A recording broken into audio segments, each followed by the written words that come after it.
upcoming program you're about to watch is brought to you by New Media TV in London.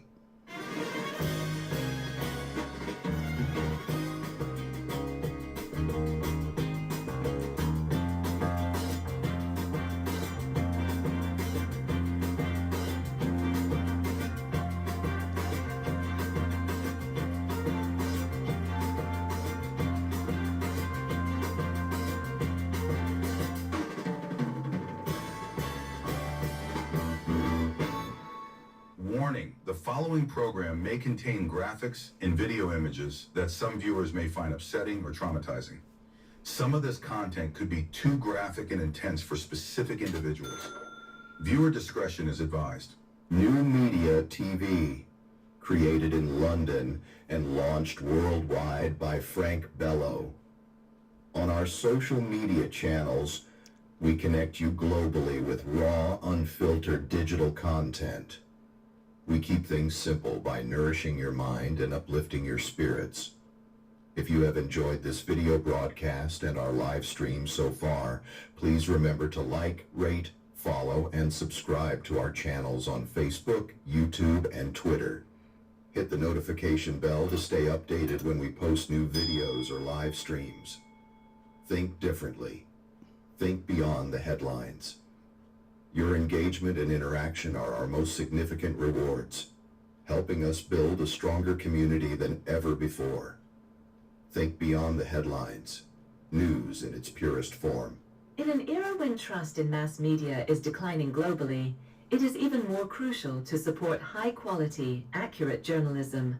Supporting such investigative outlets means championing content that is ethical, independent, critical, and in the public interest. Good journalism and investigative reporting rely on financial support. On alternative social media platforms, ASMP, good journalism contributes to building a better society, a responsible democracy, and a transparent government. To maintain access to the best investigative reporting at no cost, we encourage you to make a modest contribution to this noble effort. By doing so, you help sustain digital content and ensure that information remains free, fair, and accessible to everyone. We aim to make sense of the chaotic world around us. We would appreciate your support. New Media TV. At New Media TV in London, we operate as a non-traditional digital content provider. We are recognized as alternative media practitioners, AMP. Unlike established or dominant mainstream mass media, our approach to content, production, and distribution varies considerably. We aim to combine the flexibility of fictional techniques with the impact and engagement of real-world content. We promote participation and the development of a civic attitude that empowers viewers, audiences, and followers to actively engage in spheres relevant to daily life and exercise their right to communication. This embodies our philosophy.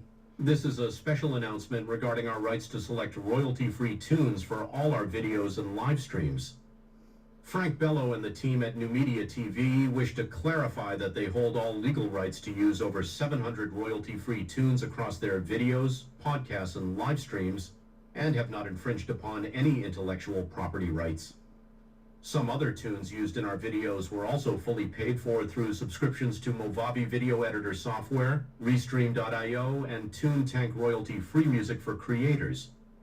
Proof of purchase and download of the over 700 royalty-free tunes can be found at Sounds Best delivery at Shopify.com, where they were delivered. Date of purchase, 12th of January 2021. Time of purchase, 1717 hours in London. Our rights to use these royalty-free tunes in all our videos and podcasts do not infringe any copyright. Let's get started.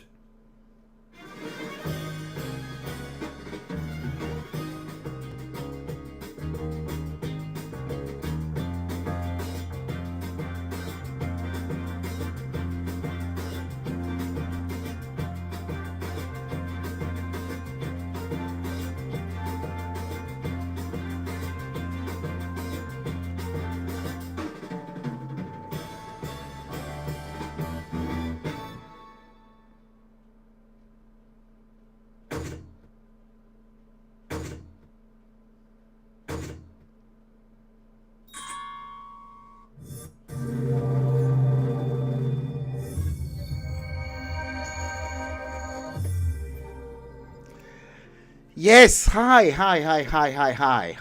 Good evening, guys. Good evening, all. Good evening, my avid viewers. Good evening, good people around the world. Yes, I promise you that I will be back, same time, and 8 o'clock exactly. I was able to make it, but you see, some of those preambles, we have to go through them so that both Facebook and YouTube will know that we are within our legal limits and our rights as an alternative media practitioners.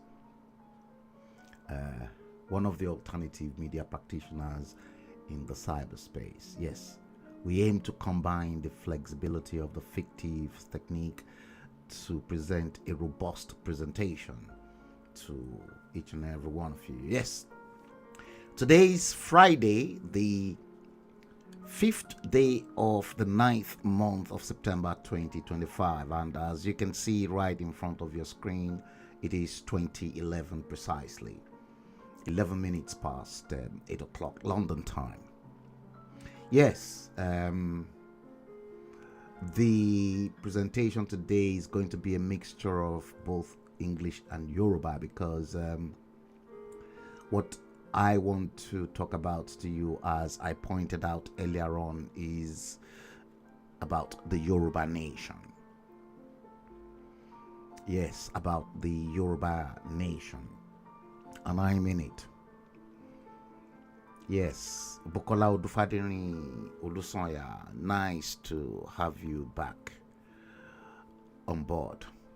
I knew you'll be waiting patiently, and because of that, because of you, because I know you are on the west coast of the United States, and I don't really want to keep some of you that are outside the UK waiting patiently for what is to come.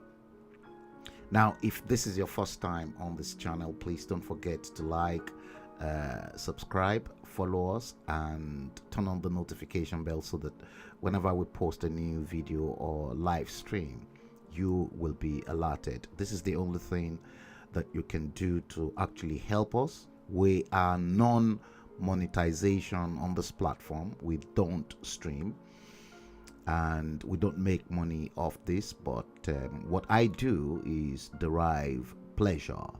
I enjoyed my work as an information provider, as a critic, and as a political commentator, and as an analyst. Please do us that favor. Share the stream. Some other people may be dying to have this information to equip them and to help them in critical thinking. Yes, Yoruba Nation. Yoruba Nation. Mo lérò pé mo ti sọ àwọn àlàyé ọ̀rọ̀ nǹkan tí mo fẹ́ bá yín jíròrò lórí ẹ̀ ní àṣálẹ́ yìí. Yoruba Nation and the UNPO. Èmi ò kàn ní sọ ọ̀rọ̀ lásán, because torí pé kí ni, gbogbo ọ̀rọ̀ tí mo máa fẹ́ bá yín sọ ní àṣálẹ́ yìí, màá fẹ́ fi àwọn ètò àjàsà nǹkan tó máa jẹ́ pé kókó nínú ọ̀rọ̀ náà ni ẹ máa rí. Mo dẹ̀ tún wá sọ Yoruba Nation àti UNPO. Research gangan tí èmi ti ń gbà tipẹ́tipẹ́ nípa àwọn problems tó jẹ́ pé ó ń kó wọnú agitation yẹn látìgbà tá ti bẹ̀rẹ̀ agitation náà, a máa gbẹnu lọ síbẹ̀. Ẹ̀kẹta, Yoruba Nation gangan fún rẹ̀ láàrin Professor Banji Akitoye, Sunday Igboho, Ìbà Gani Adams àti Dúpẹ́ Onítìrí, ìkan lára àwọn aṣẹ́wó tó pe rẹ̀ níyàwó MKO Abiola. Mo máa gbé ẹnu lọ síbẹ̀. Yoruba Nation agitation láàrin Odùduwà Republic àti Yoruba Nation. Mo ti ní mo máa play video tape kan, máa play ẹ̀ fún yín. Video tape yẹn òun dẹ̀ ni máa kọ́kọ́ gbé wọlé kó tó di pé a bẹ̀rẹ̀ sí ní gbé ẹnu lọ síbẹ̀, torí pé kí ni ẹnikẹ́ni tó bá lérò pé orí òun ti dàrú ní agbárí ẹ̀ tó bá fi ọ̀rọ̀ ránṣẹ́ sí mi bí ẹni náà bó ṣe máa rin ìrìn ìgbésẹ̀ ilé ayé ẹ̀, èyí tó kù nílé ayé ẹ̀, máa wá paláṣẹ sínú ayé onítọ̀hún. Ní year 2020 gbogbo àwọn tí wọ́n mọ̀, tí wọ́n tiẹ̀ ní ìmọ̀ àbí òye nípa bí Professor Banji Akitoye bó ṣe presentation fún wọn ní UNPO Assembly ní Netherlands, màá fẹ́ tan ìmọ́lẹ̀ síbẹ̀ fún àwọn tó jẹ́ pé ọ̀rọ̀ náà kò yé wọn dáadáa. Then gbogbo oríṣiríṣi wàhálà, àwọn wàhálà oríṣiríṣi problems tó wà associated tó ti wà nínú Yoruba Nation groups, a tún máa gbé ẹnu lọ sí ibẹ̀ yẹn. A máa dẹ̀ bẹ̀rẹ̀ látòrí flag, a máa bẹ̀rẹ̀ lórí packaging. Mo máa gbé ẹnu lọ bí gbogbo oríṣiríṣi àwọn tó ń pera wọn ní agitators, àwọn tó ń sọ pé àwọn ní sọ̀rọ̀sọ̀rọ̀, mo fẹ́ kan àwọn náà ní ara. Gbogbo àwọn tó ń pera wọn ní sọ̀rọ̀sọ̀rọ̀ nínú Yoruba Nation, gbogbo ọ̀rọ̀ tó ti ń pa fún yín, gbogbo owó tó ti ń gbà lọ́wọ́ yín, the deception, the lies and the fraud, mo fẹ́ bẹ̀rẹ̀ sí ní gbẹnu lọ síbẹ̀ ní ẹyọ kọ̀ọ̀kan tú. And then àwọn wo gangan ló ti wà behind wípé a fẹ́ jára wa gbà kúrò ní orílẹ̀-èdè Nàìjíríà, tó jẹ́ pé àwọn gangan ni wọ́n invite Professor Banji Akitoye wá sí inú Yoruba World Congress. Kò ń ṣe Professor Banji Akitoye ló dá Yoruba World Congress sílẹ̀. Gbogbo àwọn àgbààgbà ilẹ̀ Yorùbá tán tún kàwé, tán jẹ́ ògbóǹtagìrì, àwọn tán ní ọgbọ́n, tán ní ìmọ̀, tán ní òye, bíi Chief Tọ́lá Adéníyì, Dr. Akíngbà. Kí ló dé, kí ló fà á tí Professor Banji Akitoye tó fi wá ti gbogbo àwọn èèyàn jàǹkànjàǹkàn bẹ́ẹ̀ yẹn, tó jẹ́ pé àwọn náà pe Professor Banji Akitoye wá sínú Yoruba World Congress? A máa gbẹnu lọ síbẹ̀ because kò yé ọ̀pọ̀lọpọ̀ èèyàn.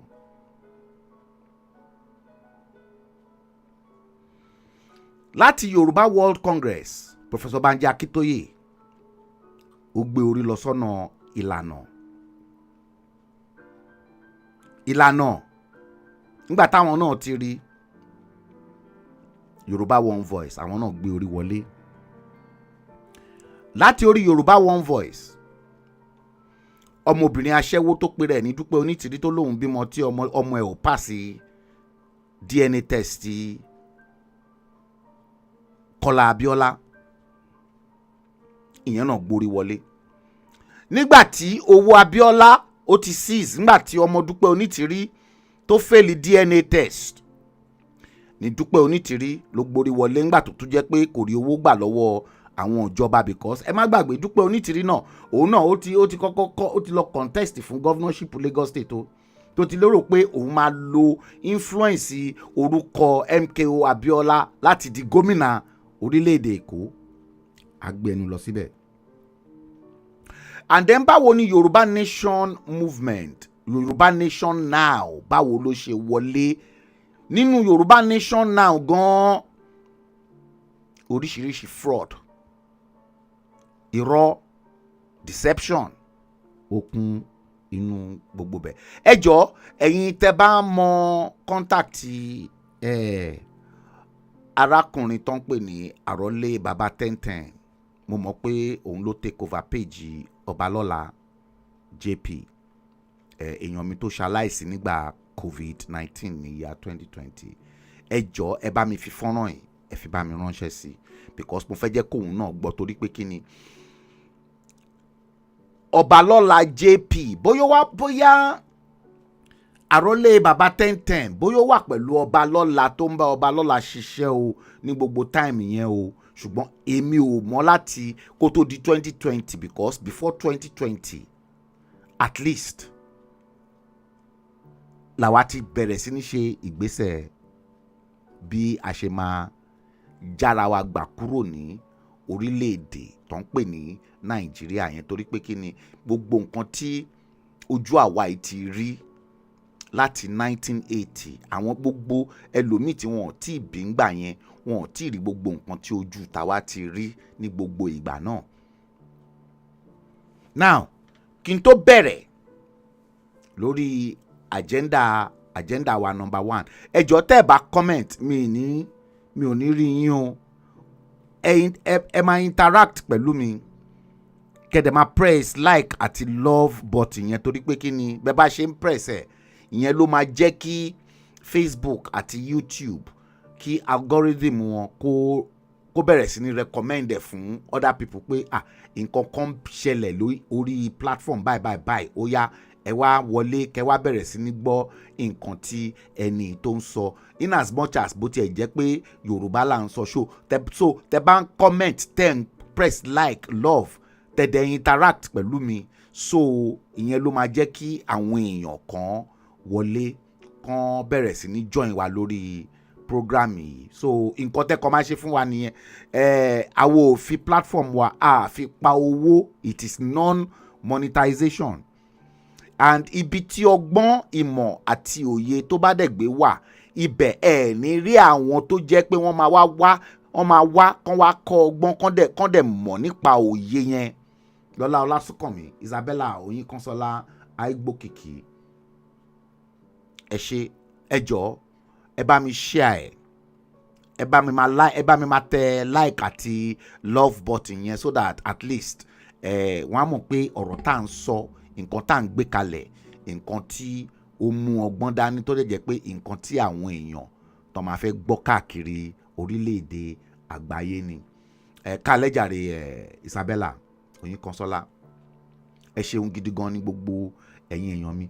Kó tó di pé a bẹ̀rẹ̀, mo fẹ́ play video clip yìí.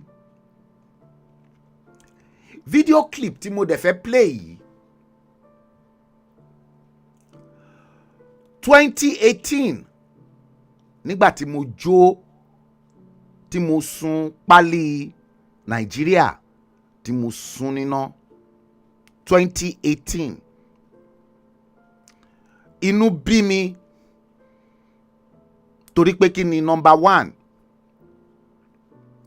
gbogbo irọ́ tí àwọn olóṣèlú yín tán ti ń pa fún yín láti 1999 ló jẹ́ kí ó dojú ẹ̀ pẹ̀lú gbogbo kí ni, bí àwọn ìjọba yín ní orílẹ̀-èdè Nàìjíríà bí wọ́n ṣe da orí magazine publishing business mi bọ́n ṣe dà á kodò nígbà ayé Jonathan, torí pé kí ni, gbogbo ọ̀rọ̀ àṣírí tí mo gbé jáde nínú second edition náà kò bá gọ́fìmẹ̀ntì Goodluck Jonathan, kò bá lọ rárá. Láti London bíbáyìí náà gbé ti arrange bí wọ́n ṣe máa seize publication yẹn, ẹ̀dẹ̀ wá fẹ́ wá jẹ́ kémi wá like ẹ̀. tẹ́ bá rántí àwọn tán wà nínú Nàìjíríà gan wọn láìkara wọn. Gbogbo àwọn politician yín mo describe wọn mo ní they are all blood sucking parasites. Mujẹmujẹ. Gbogbo àwọn politician yín láti òkè délẹ̀ mujẹmujẹ ní gbogbo wọn. Mo tútù sàn. Now lórí gbogbo ẹ̀yin tẹ́ ń pera yín ní Yorùbá agitators. Tí gbogbo yín tẹ́dẹ̀ ṣì ń hold on to Nigerian passport, tẹ́dẹ̀ ń lo Nigerian passport, tẹ́ fi ń travel. Gbogbo yín pátápátá orí yín ò pé. Ọpọlọ yín ti dọ́ta. Gbogbo yín pátápátá tẹ́ sọ pé ẹ̀ ń jà fún ilẹ̀ káàárọ̀ òjíire. Tẹ́dẹ̀ ṣì ń gbé Nigerian passport, tẹ́dẹ̀ ṣì ń gbé dání. Tẹ́dẹ̀ ṣì fi ń travel. Tẹ́ wá bẹ̀rẹ̀ sí ní purọ́ fún àwọn ọmọ kóòtù òjíire wípé ńkọ́ páálí ìlú yín, passport yín ti jáde, owó yín ti jáde. Gbogbo yín pátápátá Ọlọ́run á dá yín lẹ́jọ́. Orí gbogbo yín ò dẹ̀ pé. Gbogbo yín ẹ̀ ní ọpọlọ.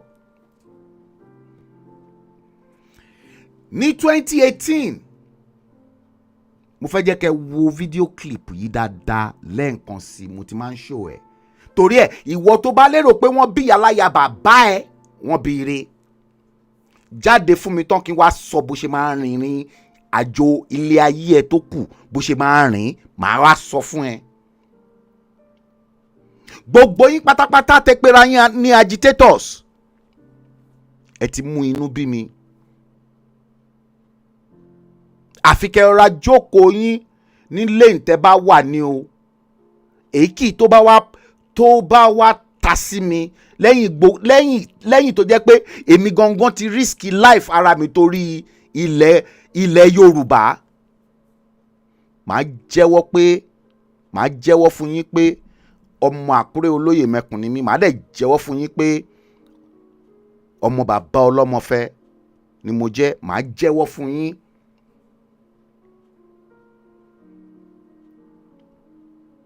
Tẹ́ bá ti rọra mọ̀ wá ara yín, ẹ jókòó ara yín nílé nìyín.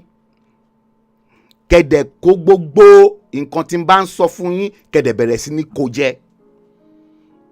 Torí pé kí ni ní àṣálẹ̀ yìí bí n ti ṣe kọ́kọ́ sọ nírọ̀lẹ́ yìí lórí show tí mo ṣe nínú park, pẹ̀tẹ̀pẹ̀tẹ̀ tí n bá máa nà ní àbàrá ní alẹ́ yìí, ẹnikẹ́ni tó bá bà kó má fi ṣe ẹ̀fẹ̀.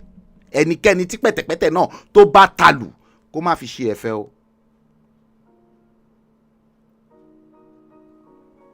Ẹ wo fídíò clip yìí.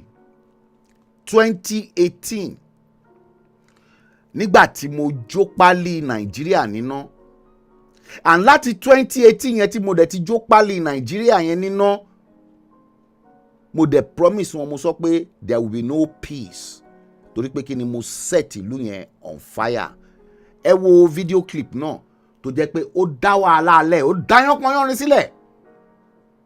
Díẹ̀ báyìí ló kù. Chief of Staff Ofege Buhari tó ti kú, ó fẹ́ wá bundle mi ní 2018 yẹn into a diplomatic bag. Ẹ wo fídíò clip náà ni. Very soon people will be arrested for holding Nigeria's passport. Definitely.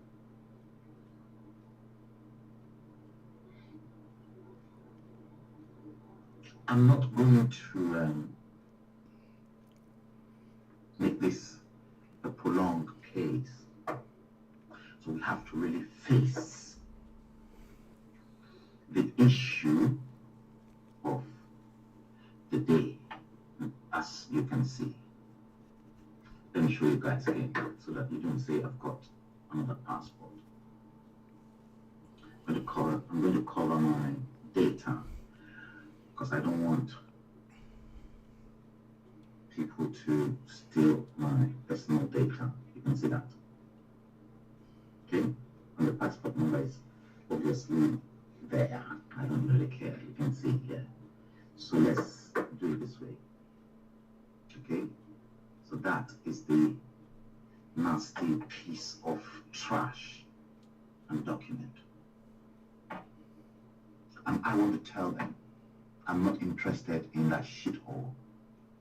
The only time I will come to Nigeria is if they divide that country and we get our Oduduwa Republic.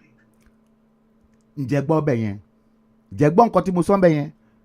If they divide that country and we get our Oduduwa Republic. 2018 mi ò ní Yoruba Nation no. Oduduwa Republic mi ní Yoruba Nation. 2018 ẹ jẹ́ n tún rọra rewind ẹ̀ díẹ̀. Ó yá òun rè. Is if they divide that country and we get our Oduduwa Republic. That is the condition to which I will go to my fatherland. Not my Nigeria is not my fatherland. So now, guys, I want you to follow the camera as we take it round. As you can see, the passport is still there. And I'm holding it. And that is the piece. And I'm going to do that. You can see it. Goodbye, Nigeria. Fuck you, Nigeria. I am not interested in you, Nigeria. You can see that? I am practically not interested in this nasty piece of a nation. DSS, if you think I am coming to your Ruga land, your Fulani land, you are practically wasting your bloody time. Guys, goodbye, Nigeria. I'm done with you, Nigeria. Not in my life anymore. So they should tell, look, send this round. Let the DSS know. They should know. They should be informed. That's one crazy man, one nasty Yoruba man is born. And this is the way Nigeria is going to born, guys. Did you hear that? This is the way Nigeria is going to born. And Nigeria has been moving from one calamity to the other since the destruction. Let's carry on. That is how that country will be burned into ashes. I tell you, this is how Nigeria will end. This is the end of that contraption called Nigeria. That's the end. And I don't need anything from that nation. Before my flat gets fire, let me go and put this straight in the zinc.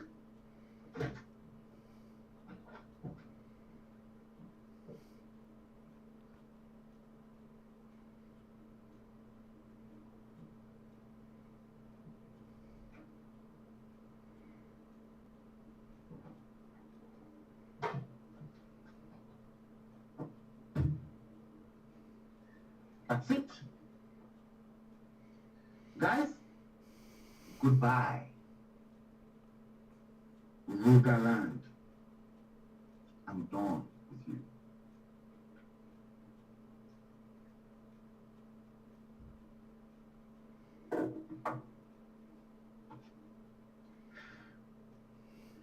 They dared me, and I told them, don't.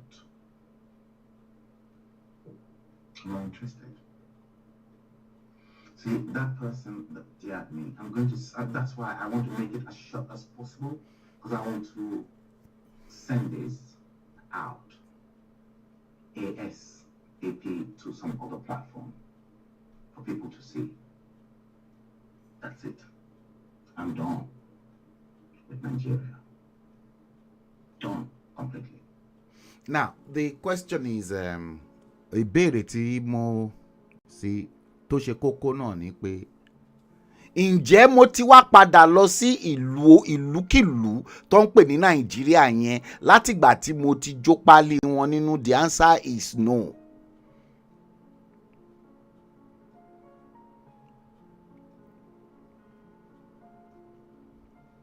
Ǹjẹ́ mo ti padà lọ láti 2018?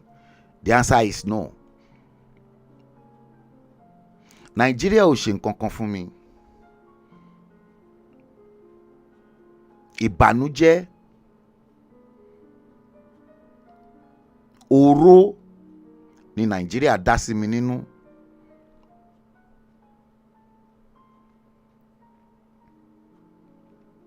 Nàìjíríà ò ń ṣe ìlú téèyàn máa lọ tó máa sọ pé òun padà lọ́lé, òun fẹ́ lọ sinmi àbó òun fẹ́ lọ enjoy.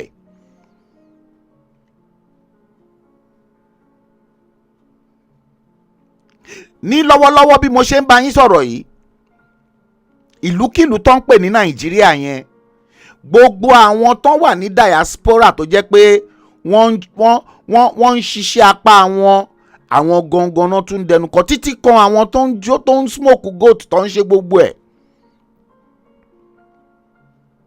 Lẹ́nu ọjọ́ mẹ́ta yìí ni mo gbọ́ tó sọ pé wọ́n fẹ́ ṣí diaspora account $500 million wípé gbogbo ẹ̀yin ọmọ tẹpẹ́ra yín ní ọmọ Nàìjíríà, àwọn wo dẹ̀ ni àwọn tó pera wọn ní àwọn ọmọ Nàìjíríà tó wà ní diaspora? díẹ̀ ẹ wo àwọn Hausa northerners tó wà láàrin wa wọn ò ju 0.1% lọ.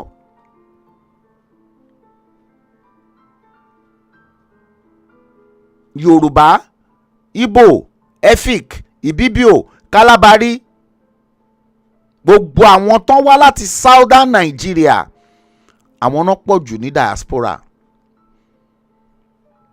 tó dẹ̀ ń ṣiṣẹ́ apá wọn.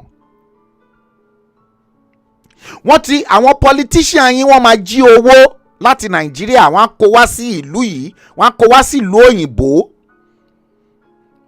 wọ́n wá ní kẹ́yìn máa kó owó tiyín, owó tó yẹ kẹ́ fi ṣoríire, kẹ́ fi build, kẹ́ fi develop ibikíbi tẹ́ bá gbé wà, ìlú tẹ́ bá wà, ẹ̀yin náà ẹ tún kó owó yẹn lọ. Ọ̀pọ̀lọpọ̀ nínú yín tẹ̀dẹ̀ ń kó owó ọ̀hún lọ, àti ilẹ̀ Káàárọ̀ Oòjíire ni o, àti ilẹ̀ Ìgbò ni o, gbogbo yín wọ́n ń gbá yín lójú ni. Ẹ lẹ fẹ́ kọ́lé, wọ́n á gbá yín lójú. Tẹ́ bá tún fara ṣiṣẹ́ náà tán, tẹ́ tún kọ́lé ọ̀hún tán. Mo ti rí àwọn ọ̀pọ̀lọpọ̀ àwọn èèyàn nílẹ̀ Kóòtù Oòjíire tó ń faṣẹ́ tọ̀sán tòru. Mo mọ kéèsì kan tó jẹ́ pé arábìnrin náà ilé 3 ló ti kọ́.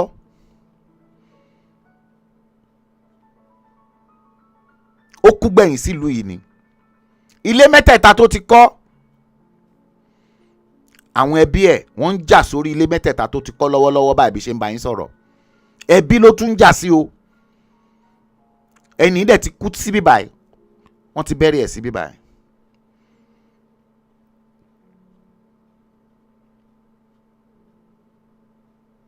ìsí Ebenezer Obey kọrin kan, ó ní àbá máa mutí láyé ń bí, máa mutí bóyá wọn kì í mu lọ́run, máa mutí láyé ń bí, bóyá wọn kì í mu lọ́run, máa mutí láyé. Ilé ayé, ẹ tọ́jú ara yín. Ara ẹ̀ náà ló wá jẹ́ pé àwọn tó ń pera wọn ní Yoruba Nation agitators, kàkà kí wọ́n concentrate lórí Yorùbá land gangan fún rẹ̀, àwọn tó wà ní diaspora náà ń gbá nígbò gbàsgbòs left right and center. Gbogbo àwọn arúgbó tó ti pension, gbogbo owó pension wọn náà ti gbà tán lẹ́yọ kọ̀ọ̀kan. At least mo mọ àwọn pensioners bíi 10 tán láwọn dá owó rẹpẹtẹ fún Koiki tó ń promise wọn pé wọ́n máa gba Yoruba Nation.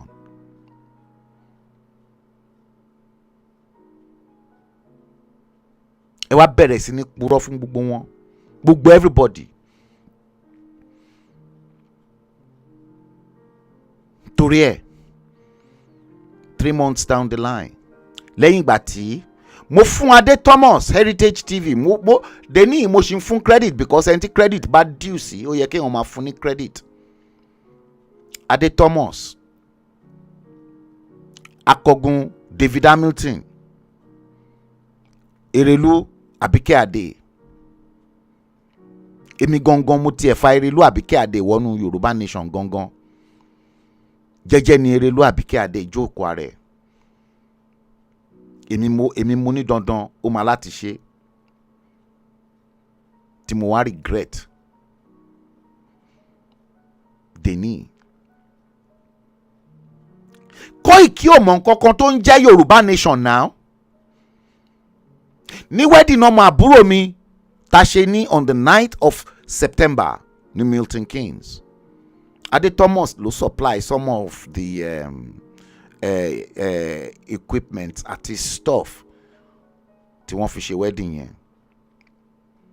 Mo tún ẹ̀mẹ́wàá tí n bá ti rí Ade Thomas Heritage ni máa rán létí pé Ade Thomas ìwọ ló gbé Koiki wá bá wa. Nígbà COVID-19 ní year 2020, Koiki ò mọ̀ kankan tó ń jẹ́ Yoruba Nation, kò mọ̀ anything pa Nigerian politics, kò mọ̀ what is going on. Ó kàn máa wá ń present COVID report ni. At the end of taba ti gbé ẹ̀mí wọn gbóná. Àwẹ̀ oṣù méjì péré ni mo fi Northern Nigeria láti UK. Oṣù méjì péré between March and April. Mo gbé ẹ̀mí àwọn Hausa Fulani mo gbé gbóná láti London. Èmi gangan ni problem wọn. Mo dẹ̀ mọ strategy tí mo lè lò tí mo lè fi destroy wọn from A to Z in terms of information, in terms of media, in terms of propaganda. It is my area, it is my strength to create and then to destroy. To the extent tó jẹ́ pé nígbà náà ọ̀gbẹ́ni kan wọ́n ń pè ní Dr. Aliu, ìyẹn fi voice note kan ó fi ránṣẹ́ ńgbà náà.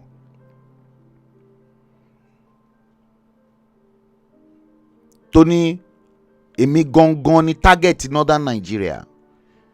Ó ní wọ́n ń ṣe meeting rẹpẹtẹ lórí mi pé torí pé èmi gangan pé everyday náà ń rí odindi màálù wọ́n ń rí mọ́lẹ̀ dúdú lóòyẹ̀ torí ti tèmi. Ni mo dá wọn lóhùn pé ṣé wọn láwọn tẹ́bi ń pa ní Northern Nigeria kan lọ pa màálù kan fi bọ́ wọn ni. Èmi ò ṣà lẹ́yìn ló ń rí màálù mọ́lẹ̀ fún. Gbogbo wọn máa kú lẹ́yọ kọ̀ọ̀kan ni. Ó ṣe voice note náà.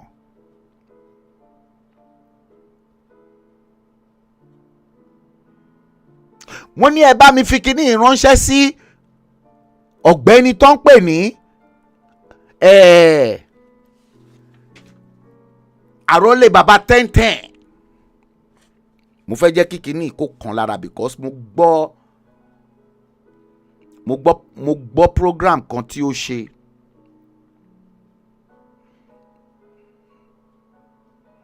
Tí èèyàn kan tó ti so wà confused, like a confused.com,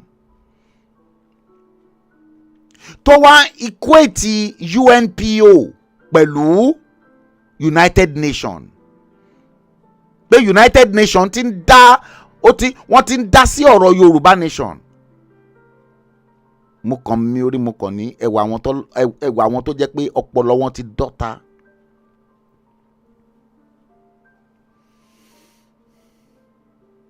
Gbogbo àwọn tí ọpọlọ wọn tó ti dọ́ta ní ẹyọ kọ̀ọ̀kan. Ẹ jẹ́ ń fi hàn yín. Mo ti get it ready. ẹ wò ohun rèé. Mo béèrè lọ́wọ́, màá fi hàn yín o.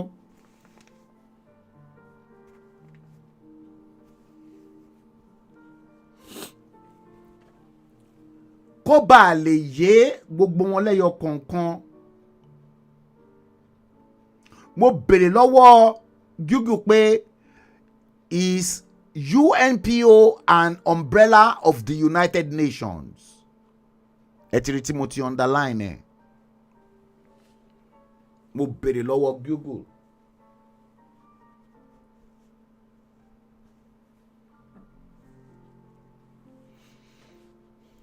Is UNPO an umbrella of the United Nations? Ẹgbọ́n kan tí Google gbé padà. Ohun rèé, answer tí Google fún mi nìyí. Tèmi dẹ̀ ti mọ̀ o, mo kàn fẹ́ jẹ́ kí gbogbo yín tú rí ni o. Wọ́n ní no, is UNPO an umbrella of the United Nations? Google ní no, the Unrepresented Nations and Peoples Organization UNPO is not an umbrella of the United Nations. Instead, it is a separate international non-governmental organization. Onre. No. The Unrepresented Nations and Peoples Organization UNPO is not an umbrella of the United Nations.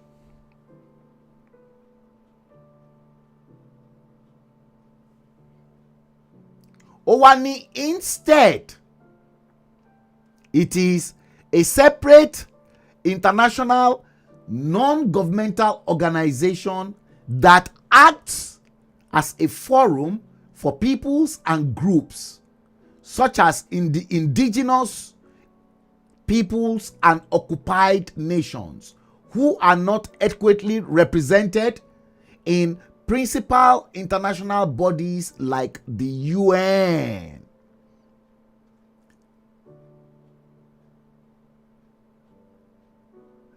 Be Yoruba Nation are adequately represented in principal international bodies like the UN. Nigeria nìkan ni the whole world not recognized as a country.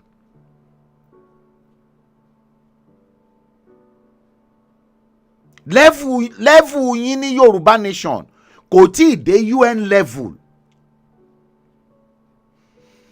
Now, want to go further? The UNPO aims to provide these unrepresented communities, nations, unrepresented communities, a voice on an international stage, working to protect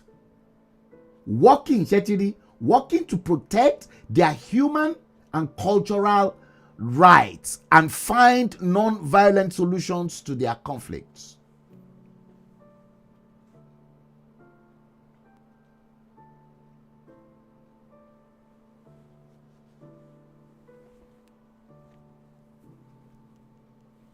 Gbogbo yín tẹ́ pera yín ní ọmọ kóòtù òjíire tó ń purọ́ fún gbogbo yín lẹ́yọ kọ̀ọ̀kan wípé ńkọ́ UNPO party United Nations ni irọ́ ni o. Mo dẹ̀ ti ń sọ kínní tipẹ́tipẹ́ ṣùgbọ́n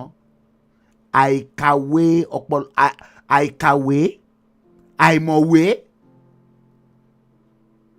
nínú yín ọ̀pọ̀lọpọ̀ yín òun ló jẹ́ kí gbogbo yín kẹ́ máa ṣe rànràn káàkiri kọ́ máa gba yín lójú gbòs káàkiri left, right and center.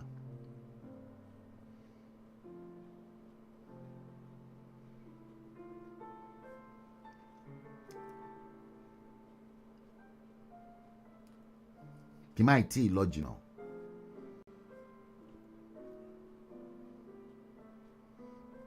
kì máa tí lọ too much.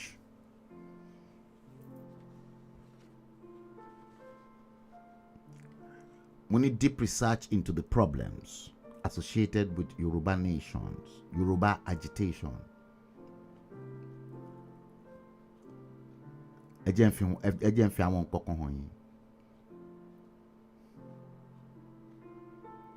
Wọ́n yí ni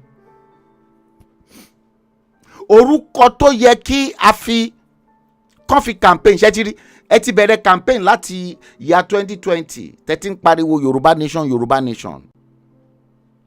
Yes, láti year 2020 ó wá di year 2025 ọdún márùn-ún later èèyàn kan wá jáde torí ọ̀rọ̀ Aláàfin àti Ọọ̀ni of Ifẹ̀ tó wá jáde tó wá ń sọ fún yín wípé Ọ̀yọ́ ló ní Yorùbá, Aláàfin ló ní Yorùbá, wípé Yorùbá nation yẹn ń kọ́ tẹ́ bá gbà tán Aláàfin ló máa jẹ́ olórí. Ṣé rí pé àìní ìmọ̀ àti òye tí mo sọ pé ń bá gbogbo yín jà ara ẹ̀ náà nìyẹn. Ẹ nímọ̀, ẹ ní òye, ẹ dẹ̀ tún ní ọgbọ́n.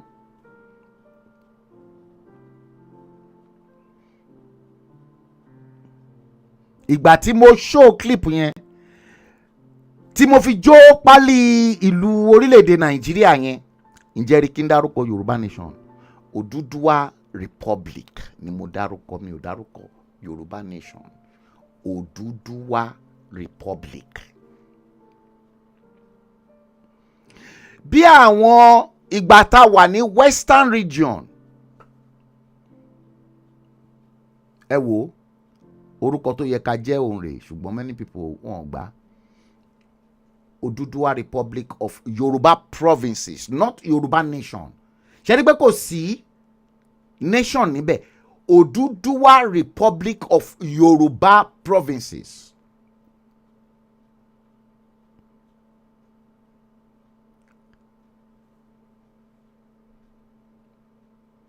Eo, ǹjẹ́ ẹ ń gbọ́ mi? Ẹ jẹ́ kí n gbé microphone yẹn, ẹ jẹ́ n gbé wọlé.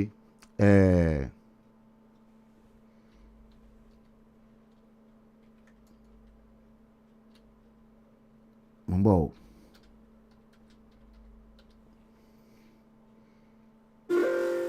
Okay, PNG file mic. Ẹ lè má fẹ́ gbọ́ mi dáadáa, so ẹ jẹ́ kí n gbé mic yẹn wọlé. Aha, I'm sure pé ẹ lè máa gbọ́ mi dáadáa báyìí sìn torí pé kí ni mo gbàgbé láti drafting mic yẹn. Now, bí mo ti ṣe ń sọ lọ, ìgbà tí mo jó pálí wọn Nigerian pálí wọn yẹn, mi ò sọ pé Yorùbá nation o. Odùduwà Republic ni mo dárúkọ, mi ò ní Yorùbá nation.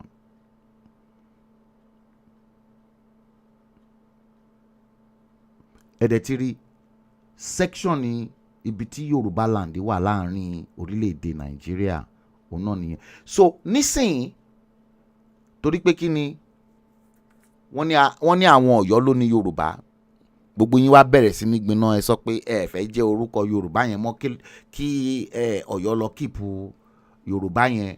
Odùduwà, it is supposed to be Odùduwà Republic of Yoruba land. So gbogbo iṣẹ́ tẹ́ ti ṣe lórí Yorùbá nation yẹn tí gbogbo yín ti ń pariwo torí pé kí ni ọpọlọ gbogbo yín ò pé.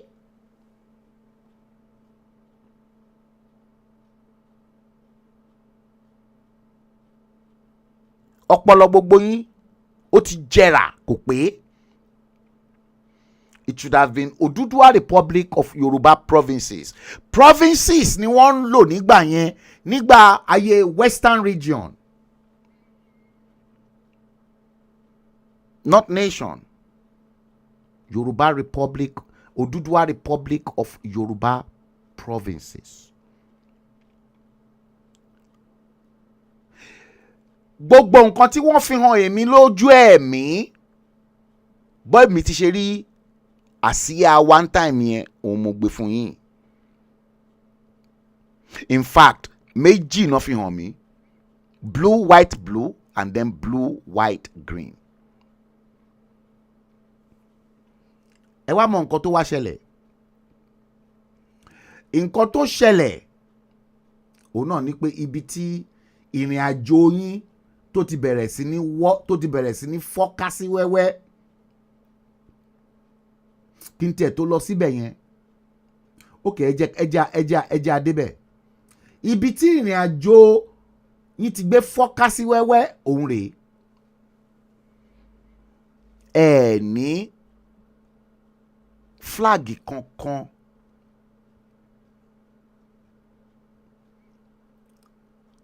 ẹ ní flag, ẹ ò ní flag tó jẹ́ pé ẹ lè di ọwọ́ mú. Èyí tí mo ti ṣe show kan lórí kinní, ẹ wò, ẹ wá ní odindi flag mẹ́rin tó ní kálukú tó ń flash káàkiri. Èyí tó common jù tí gbogbo yín lò òun náà ni èyí tó wà ní top apá òsì, top one yẹn lápá òsì. Àkọ́kọ́ tó wà lókè lápá òsì. Tó ní pupa, tó ní green, tó dẹ̀ tún ní dúdú. Another one ní tó tún wà lẹ́gbẹ̀ẹ́ yẹn. Ìyẹn tẹ̀ ṣì wà òkè ṣùgbọ́n tó bá ní presentation ẹ̀yin ò rí flag Biafra ni. Flag Biafra láti gba civil war kò change rárá. Wọ́n package ara wọn dáadáa. Wọ́n ní flag ẹyọ kan. Ìsọkúsọ wọn kò pọ̀ ni àti pé wọn ò dẹ̀ tún wà well informed and well organized. Majority of àwọn tọ́lá wọn ń ṣe agitation nínú Biafra gbogbo wọn kàwé, àwọn náà ò kàwé. Ṣẹ́rí flag tó dá gbogbo yánpọnyánrin yín sílẹ̀ òun náà ni tó wà lókè lápò òsì yẹn, because ṣẹ́rí flag yẹn gangan òun gan flag tẹ̀ ń wò yẹn tó ní pupa tó ní green tó dẹ̀ tún ní dúdú yẹn, ìyẹn gangan ni Akínọlá George ló gbé lọ sí UNPO. Akínọlá George àti Dúpẹ́ Sàlàkọ́ àwọn náà gbé Yorùbá World Congress YWC náà gbé lọ sí UNPO tí Professor Banji Akíntóyè tó fi wá ṣe presentation fún wọn nígbà COVID lockdown yẹn through Zoom meeting. Ṣẹ́rí flag yẹn torí pé kí ni Akínọlá George àti Dúpẹ́ Sàlàkọ́ tó ń gbé YWC kò ń ṣe Yoruba Nation náà gbé lọ sí UNPO. YWC Yoruba World Congress, an organization wọ́n ti tètè rí foresight yẹn náà fi present flag yìí pé flag ta fẹ́ lónìí without any due consultation. So flag tó ní red, green, black yẹn was already a curse. It is not the spiritual flag. Kò ń ṣe àsíá tọ́lọ́run fẹ́ jẹ́ kí ilẹ̀ kóòtù òjìrè lò nìyẹn.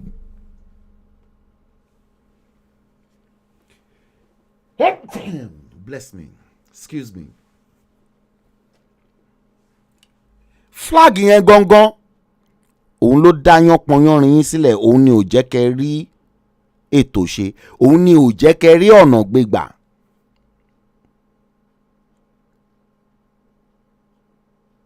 branding yín also poor, communications yín also poor. Gbogbo àwọn tó yẹ kán ṣiṣẹ́ ìkan gbé lárugẹ ẹ kàn tí gbogbo wọn ẹ tì wọ́n dànù. Ẹ wá bẹ̀rẹ̀ sí ní purọ́, ẹ bẹ̀rẹ̀ sí ní purọ́, ẹ wá ń purọ́ fáwọn ọmọ kóòtù òjíire, ẹ wá ń purọ́ lọ fún wọn rẹpẹtẹ. Òun rèé èyí tí mo ti design fún wọn nìyẹn nígbà náà. Jẹ́ ti rí Odùduwà Republic of Yoruba Provinces. Àwọn iṣẹ́ yìí ti wà nílẹ̀ tipẹ́tipẹ́. Okay, flag probably kò sí nílẹ̀. Ṣùgbọ́n ilẹ̀ kóòtù òjìrè gangan ti ní coat of arm ti tiẹ̀. Coat of arm wa tí wọ́n ti design láti gba Western region òun náà nìyẹn.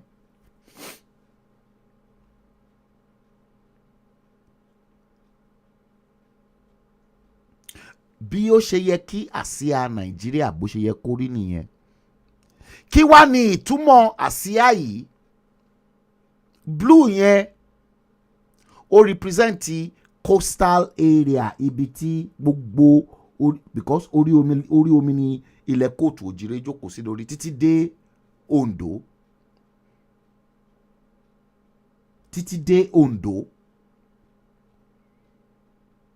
Orí omi.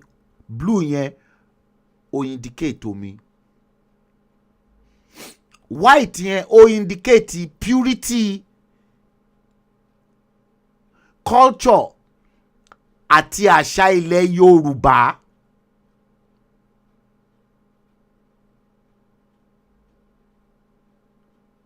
Purity wa ó indicate because ọmọ Yorùbá gidi, ọmọ Yorùbá àtàtà kì í purọ́. Green yẹn ó indicate fertile ground wa ta fi ń ṣe oko. Tẹ́ bá rí gbogbo why tẹ́ ṣe lérò pé gbogbo forest wa àwọn Fúlàní gbogbo wọn náà ti dominate. Nǹkan tí green yẹn tó represent nìyẹn. Forestry wa bó ṣe yẹ kí àsíá wa bó ṣe yẹ kó rí rèé. Ṣùgbọ́n èmi nìkan. Yorùbá náà pa òwe wọ́n ní àgbájọ ọwọ́ la fi ń sọ̀yà.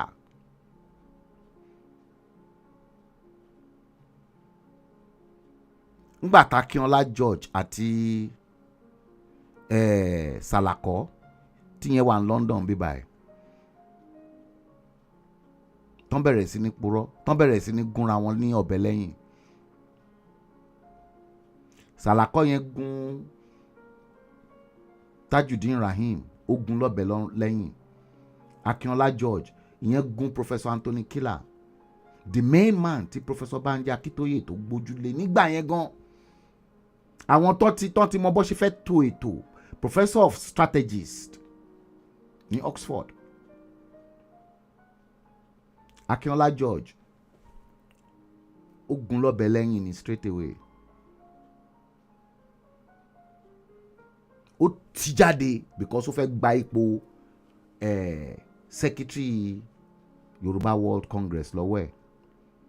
Tó bá wá gbà tán Akínọlá George òun náà ó ready àti gún Professor Banji Akíntóyè náà lọ́bẹ lẹ́yìn. Kó lóun wá di olórí Congress. Ṣùgbọ́n Ọlọ́run ò fi fún ṣe.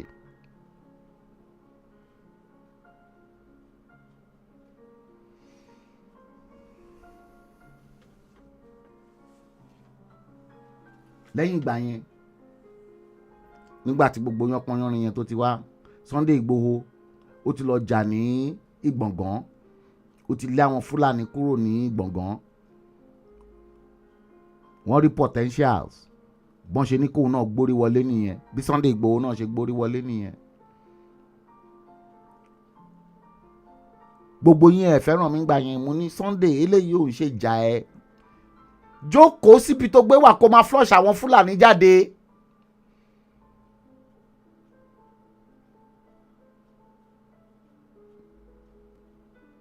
gbogbo bí wọ́n ṣe ń plan fún Sunday Igboho, gbogbo bó ṣe fẹ́ lọ sọ cocaine sínú ilé ẹ̀ láti Aso Rock, gbogbo ẹ̀ ń tẹ̀ mí lọ́wọ́ mo dẹ̀ ń gbé jáde lórí show.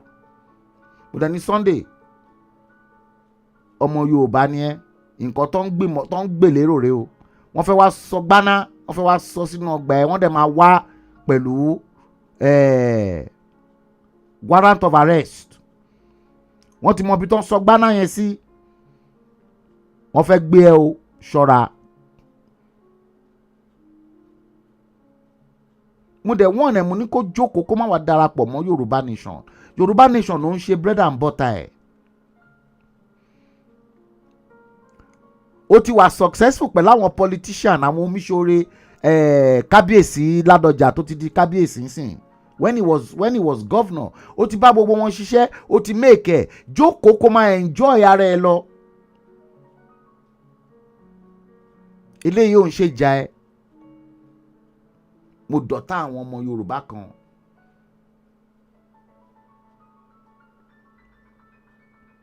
Ǹjẹ́ yẹn bọ́dà mi? Kò bọ́dà mi rárá o. Mi ti ẹ̀ bìkítà. Lẹ́yìn ìgbà tí Sunday Igboho náà tún gbórí wọlé tán, kí ló tún wá ṣẹlẹ̀?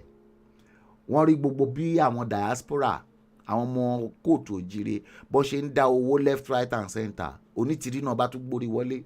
No, before Onítìrí, Ìbà Gani Adams, àwọn náà tún gbórí wọlé pẹ̀lú Yorùbá One Voice. Àwọn yẹn tiẹ̀ wọ́n ṣì wà enlightened a little bit. Nígbà tí Dúpẹ́ Onítìrí náà rí pé owó rèé, ọbẹ̀ rèé, viam. Gbogbo yín bẹ̀rẹ̀ sí ní pariwo Dúpẹ́ Onítìrí. Mo gbé fóònù, mo pè Dara ní Germany. Mo ní Dara, ṣọ́ra fún arábìnrin tó ń pè ní Dúpẹ́ Onítìrí yóò mọ́. Lára àwọn aṣẹ́wó Abíọ́lá, àwọn aṣẹ́wó Allen Avenue ní Ìkẹjà. Mo ní ọmọ tó bí fún Abíọ́lá, tó lóun bí fún Abíọ́lá kò pass DNA test Kọ́lá. Èmi ò kúkú bẹ̀rù anybody. Mo máa gbé sílẹ̀ bó ṣe jẹ́ ni. Máa gbé kalẹ̀ bó ṣe jẹ́ ni. Mo ti sọ fún yín pẹ̀tẹ̀pẹ̀tẹ̀ tí n bá ti nà lábàrá lálẹ́ yìí, ẹnikẹ́ni tó bá ti bà kó má fi ṣẹ̀fẹ̀.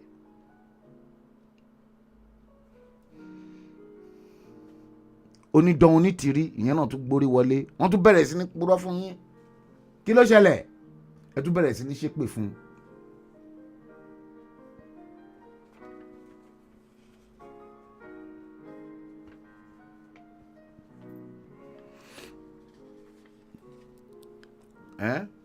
Ẹ tún bẹ̀rẹ̀ sí ní ṣépè fún.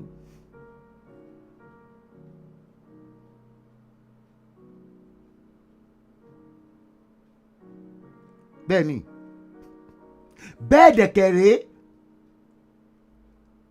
àwọn iṣẹ́ tí wọ́n ti ń ṣe ní abẹ́lẹ̀ tó ti ń lọ lábẹ́lẹ̀. Ẹ jọ̀ọ́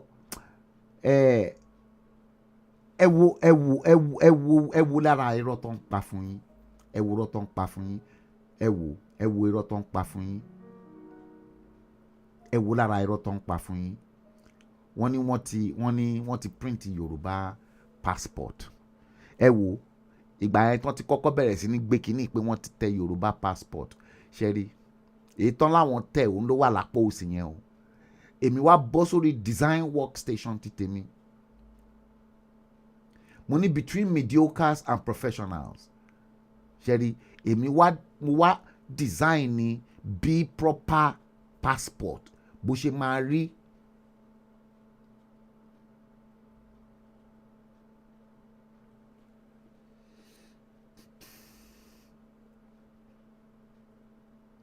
Bí proper passport bó ṣe yẹ kó rí.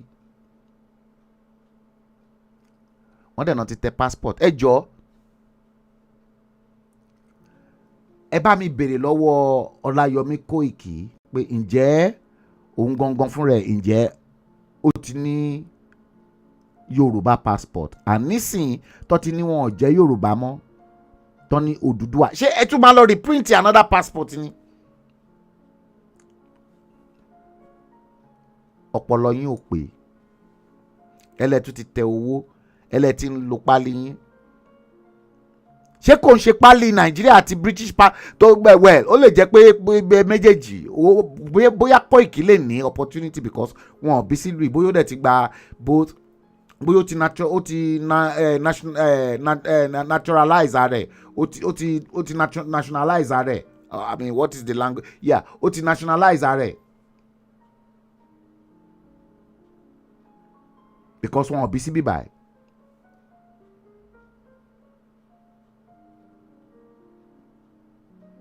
mi ìdẹ̀mọ̀ bóyá lára àwọn tí wọ́n fi orí olórí tán àwọn gbà yẹn tán máa ń lu orúkọ sínú pálí àwọn ọmọ tán àwọn tán níwèé àbáwọn tó jẹ́ pé ọmọ wọn wà lórí pálí wọn gbà yẹn ní Nàìjíríà tán máa lọ fi gbé wọn wá. bóyá nǹkan tí Koiki náà lò nìyẹn. so ìgbà tó dẹ̀ ti wọlé tó ti ṣe gbogbo ẹ̀ tó ti bóyá ńgbà tí Mama Ede ti regularize ẹ̀ òun náà ti regularize rẹ̀ ó dẹ̀ ti ní pálí. But wọn bí Koiki sílùú yìí.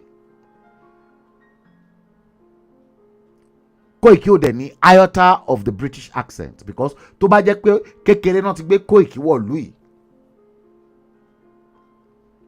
ó máa ní British accent. So Koiki ti dàgbà by the time tó máa fi wọ̀lú yìí. Àjàsà abẹ mo tún sọ fún yín yẹn. Ǹjẹ́ Nàìjíríà ti Koiki lọ? Ǹjẹ́ ṣé Yoruba Nation passport ló lò lọ ni àbí Nigerian passport? At least ìgbà tí Ìgbòho ó ní passport òun ti expire òun fẹ́ renew ẹ̀ Nigerian passport. Ìgbòho to travel to Nigeria on Nigerian passport, not a Yoruba Nation passport. Ẹ̀dẹ̀ ń purọ́ fáwọn èèyàn. That lies and the fraud is what God does not want from you. Stop lying to the Yoruba people. Stop it.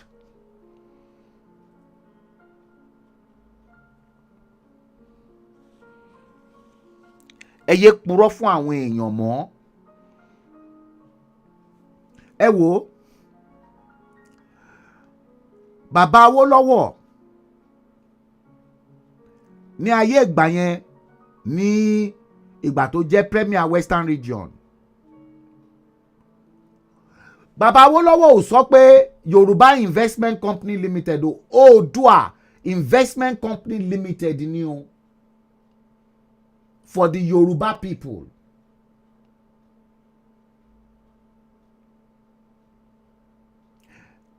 Our race is the Yoruba race. Our group is the Oòduà group. Odùduwà.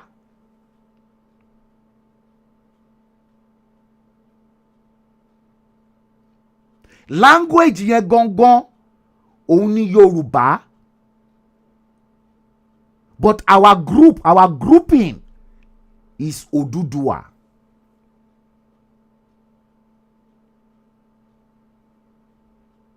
Just like the British, with their unique language, English.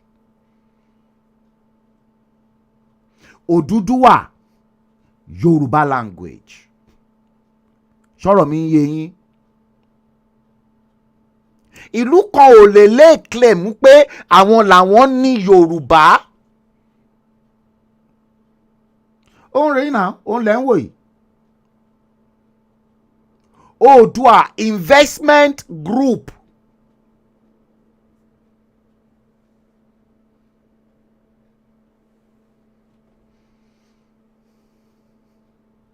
Awólọ́wọ̀ ò sọ pé Yorùbá Investment Group.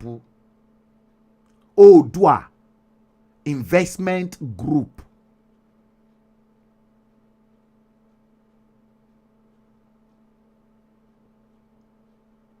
Our language, we cannot deprive our of that our language, because that language, Yoruba language, is our heritage. You see, in England, there is something they call the English heritage, and there is the Scottish heritage.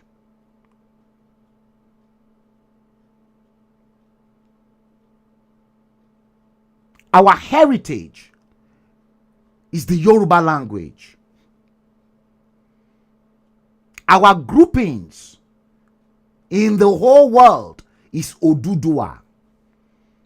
You see, the language, Yoruba language, was what spread across all the border where Yoruba speaking countries are, such as Lati Ile-Ife, de Kogi, de Kwara, de Benin Republic, de Togo, to Ghana,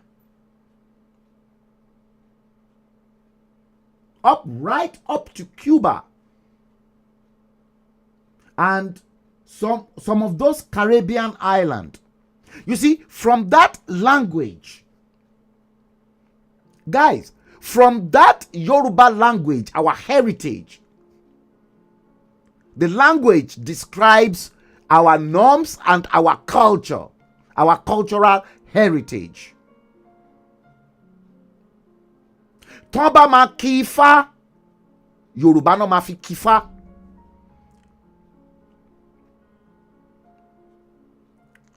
Ọ̀yọ́ ò lè lé claim pé àwọn làwọn mọ bó ṣe ń kí ifá, because bó ṣe ń kí ifá, it is the same either in Ọ̀yọ́ or Ile-Ife or in Akure or in Ilorin or in Kogi or in Ekiti, dé Ìdànrè, dé Ondo, títí dé Èkó gan sef. Nobody can lay claim pé àwọn làwọn ní Yoruba, because Yoruba is our identity, is our cultural identity. Ẹ wo, mo ti rìnrìn àjò láti Ìdó, mo dẹ̀ ń lọ sí north, mi ò dẹ̀ fly. Èmi ò mọ̀ pé èmi tiẹ̀ lérò pé bóyá Nàìjíríà ti wọ̀wọ́ ní gbogbo time ẹni tí mò ń ṣépè, èpè kábìtì ni mò ń gbé gbogbo àwọn olórí yín, ni mò ń gbé wọn ṣẹ́ngbà yẹn nígbà náà. Mo ti travel láti Ìdó, mo wọ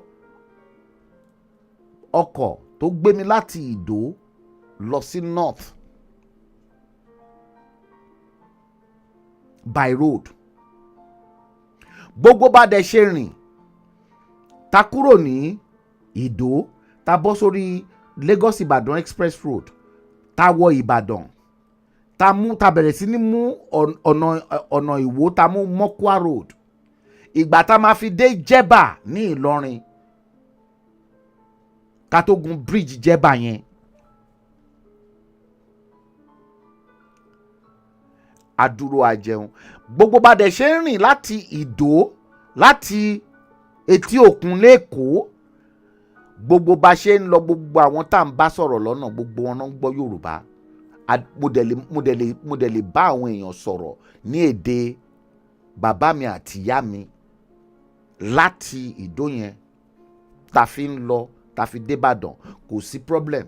Wọ́n ń gbọ́ mi, mò ń gbọ́ wọn. Ta fi dé Jẹ́bà ní Kwara. Kí la cross Jẹ́bà bridge sí to the other side, tẹ́ bá ti cross Jẹ́bà bridge to the other side, which is only about 3 minutes cross over the river Niger.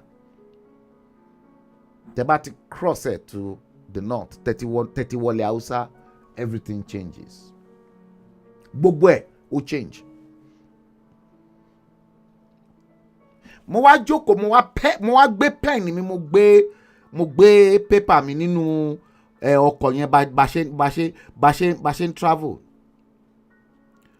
Mo dẹ̀ wò pé aṣọ mi yìí, aṣọ òun ló divide ilẹ̀ Kóòtù Òjíire àti ilẹ̀ Haúsá, river Niger. Kí la cross Jẹ́bà bridge sí, wọn gbọ́ nǹkan tí mò ń sọ mọ́, èdè ti yàtọ̀, Haúsá. Ìlọrin ò lè lé claim páwọn làwọn ní Yorùbá. Let me correct you. gbogbo ẹ̀yin tẹ́dẹ̀ ń dáyán pọnyánrin sílẹ̀ lórí social media wípé ká ìlú kan kó lọ di Yorùbá ẹ̀ mú, gbogbo yín ṣe mistake ni o. Because again tán bá Yorùbá náà fi ń dífá, wọn fi èdè míì fi dífá. Tán bá máa kí ifá, Yorùbá náà máa fi kí ifá.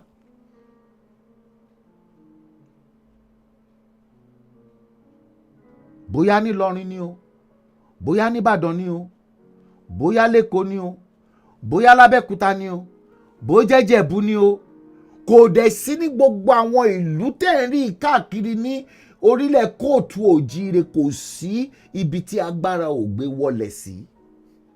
Ṣé ìlú ti tèmi ní Àkúrẹ́ lẹ fẹ́ sọ pé agbára ò wọlẹ̀ síbẹ̀ ni? Agbára wà ń bẹ̀. Àbí Èkìtì lẹ fẹ́ sọ pé kò sí agbára ò wọlẹ̀ síbẹ̀ sí? Àbí ṣé Ilé Ifẹ̀ gangan tó jẹ́ orísun káàárọ̀ òjíire,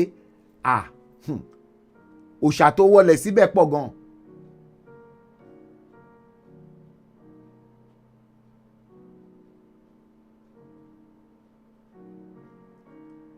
Ẹ má confuse ara yín o. Your language is Yoruba. Èdè yín òun ni Yorùbá. Ṣé ẹ wá tún wá fẹ́ sọ pé ẹ fẹ́ change pé o torí pé sọ pé kì í ṣọmọ Yorùbá, ẹ ń ṣe Yorùbá, ẹ fẹ́ jẹ́ Yorùbá mọ́. Èdè wo lẹ wá fẹ́ máa sọ gan sef? Tán bá máa ní kí ni èdè yín èdè tó ń sọ, kò ń ṣe Yorùbá náà ló máa dárúkọ ni. Ẹ̀dẹ̀ lu ọpọlọ yín kẹ́tí ẹ̀ lu thinking faculty yín, gbogbo yín kẹ́tí ẹ̀ jẹ́ kọ́pọlọ yín kó tiẹ̀ pé. Ẹ má máa ṣe bí oní skán.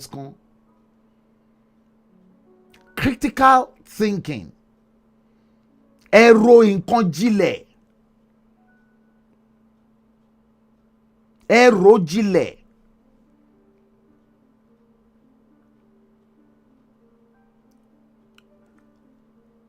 Ẹ tètè ya lọ check ara yín dáadáa o. Ẹ lè cut ara yín out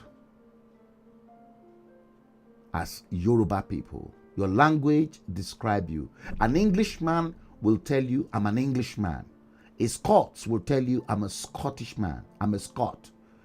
A Welshman, as of frankly, I'm a Welsh. Ní Wales.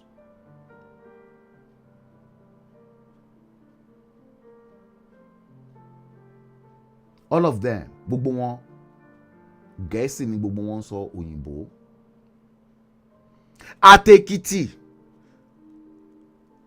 àti Ìdànrè, àti Oǹdó, àti Ìkálẹ̀, àti Ẹ̀gbá, àti Ìjẹ̀bú, àti Kogi, àti Kwara, àti àwọn tó wá láti Ìgbómìnà, àwọn tó wá láti Ìbàràpá, àwọn tó wá láti Ìyẹ̀wà, àwọn tó wá láti Dahomey gan.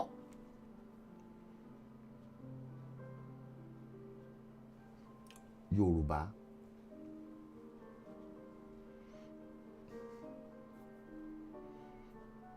Tẹ́ bá fẹ́ láàrin Nàìjíríà gangan fúnra yín, tẹ́ bá fẹ́ group ara yín yàtọ̀, ìyẹn ìgbà yẹn lẹ máa sọ pé you are from the Oduduwa region.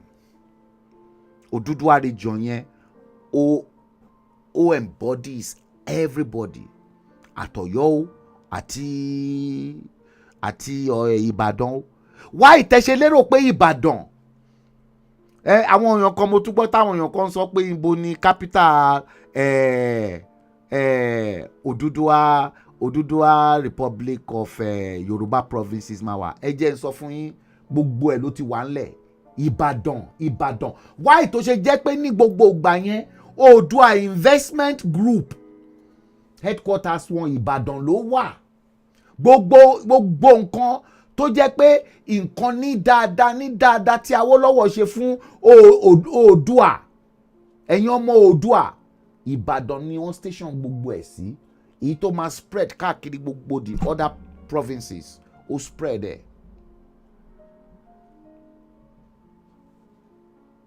Ìbàdàn àwọn òyìnbó gangan tán sọ.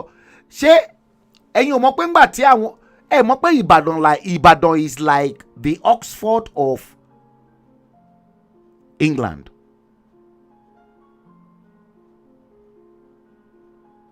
Mo ṣe research kan, mo wo why tó ṣe jẹ́ pé Ìbàdàn ni àwọn òyìnbó fi make as the center of the Yoruba province.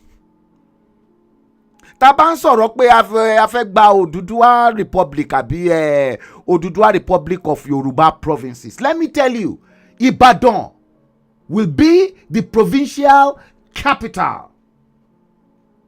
I am not from Ibadan, but Ibadan was deliberately created because Ibadan is more like Oxford. The distance between London and Oxford is about 60 miles. The distance between Lagos, the seat of power at the time, nígbà náà, to Ibadan is almost the same distance.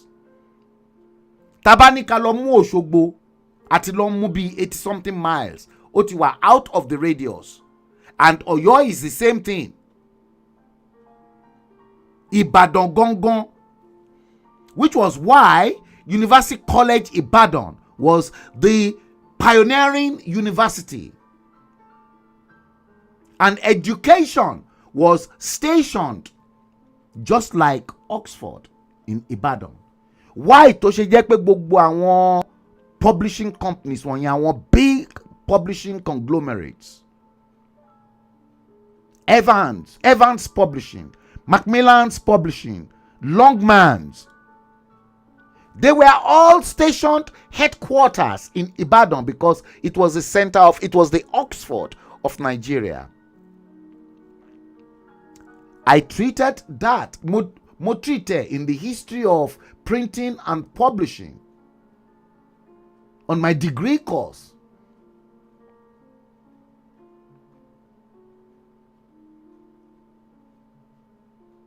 Why do we have University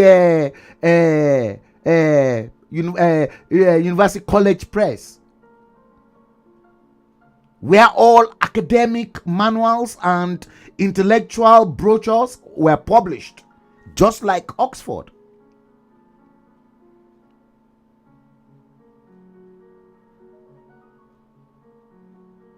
Ẹ má máa dunra yín nínú. Èmi ò wá láti Ìbàdàn. Ṣùgbọ́n in terms of Odùduwà Republic of Yoruba provinces, tó jẹ́ pé àwọn groups tó ti ń ṣiṣẹ́ lórí ẹ̀, àwọn bíi group Dr. Akin Fakpohunda, who are fighting for the emergence of the Western region, and a lot of pressure has been on President Bola Ahmed Tinubu on how to restructure the country back. Now, gbogbo àwọn people ti rí gbogbo nǹkan tó fẹ́ ṣẹlẹ̀ yìí. Gbogbo programs wọn ló wà lọ́wọ́ mi náà.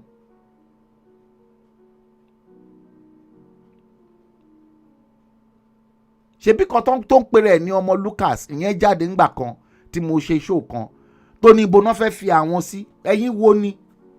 Wọ́n sọ̀rọ̀ tó mú ọgbọ́n wá. Wọ́n sọ̀rọ̀ academic, béèyàn ṣe lè jà academically, intelligently, using your brain, and without having to resort to gun or bloodshed. Ẹ̀yin kan wá ń sọ pé ibo náà fẹ́ tì yín sí. Kò síbi tó máa tì yín sí náà. Fine. But wípé gbogbo ẹ̀yin caliber ẹ̀yin tẹ́ ń sọ pé ẹ̀ ń campaign fún Yoruba Nation yìí, ẹ̀yin tẹ́ pera yín ní agitator wọ̀nyí, kàkà yẹn kàn dá wa padà sínú Western region. Àwa mọ̀ bá ṣe máa control gbogbo àwọn tó ń jẹ́ titi wa, tó ń jẹ́ politician, because then we will be controlling our resources.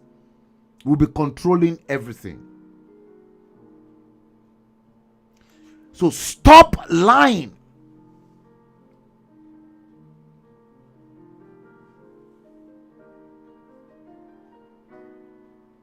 Stop lying to people.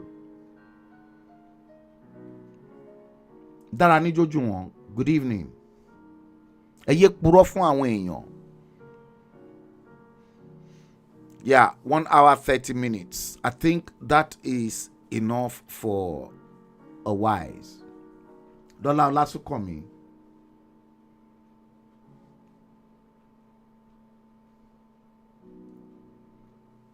Ẹ yé purọ́ fún àwọn èèyàn.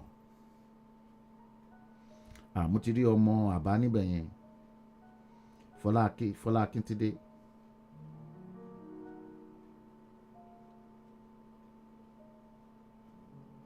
I can also spot Dayo Olomu on the show.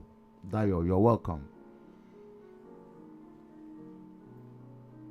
Stop lying. Ẹ yé purọ́ fún àwọn èèyàn. Irọ́ yín pọ̀. Ẹ lọ tẹ Yoruba passport. Ṣé ìgbà tẹ́tí bẹ̀rẹ̀ sí ní gbára yín ní gbòòsìn nínú Yoruba Nation? Táwọn èèyàn kan sọ fún yín pé àwọn làwọn ní Yorùbá. Ṣé ẹ tó ìrọ́pọ̀. Irọ́ yín ti pọ̀ jù. Irọ́ yín ó ti pọ̀ jù.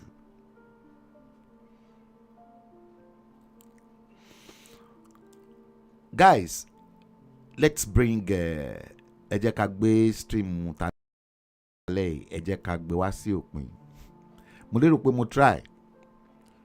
Mo bá yín fọ Yorùbá throughout.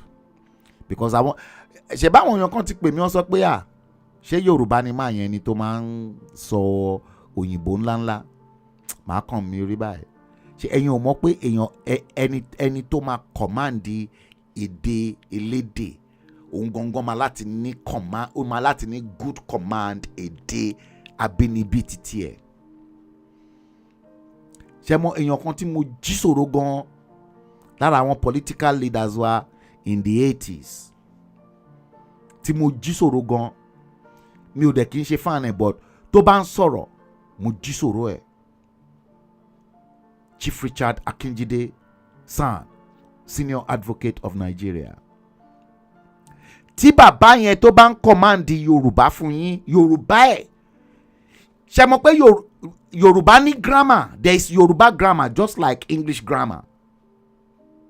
Tí Chief Richard Akinjide tó bá bẹ̀rẹ̀ sí ní fọ Yorùbá pẹ̀lú grammar, oh my God, man get carried away.